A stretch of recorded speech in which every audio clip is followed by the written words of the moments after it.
Sahabat YouTube, dilansir dari Detik Jateng, banjir yang melanda sejumlah wilayah di Kabupaten Cilacap, Jawa Tengah berangsur surut.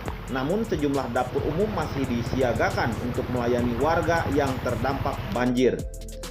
Saat ini, banjir mengalami penurunan signifikan dengan adanya penurunan elevasi di Kali Ijo atau Kali Bodo yang dipengaruhi juga oleh tinggi air di pantai.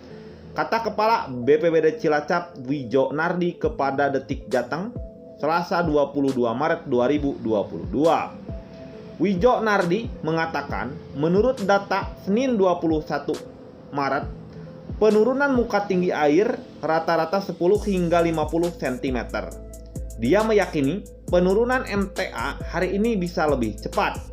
Saya optimis air akan segera surut dan tanggap darurat banjir berakhir. Perahu karet dari Lana di Karang Sembung sebanyak 2 unit hari ini juga ditarik, ucapnya. Meskipun demikian, sejumlah dapur umum tetap disiagakan sebab saat ini masih banyak warga terdampak yang membutuhkan bantuan.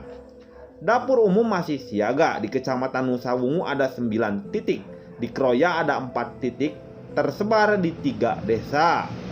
Persediaan beras di posko Kecamatan Nusa Wungu juga masih ada 1,2 ton, jelas Wijo Nardi. BPBD Cilacap juga terbantu dengan adanya dapur umum mandiri yang didirikan masyarakat.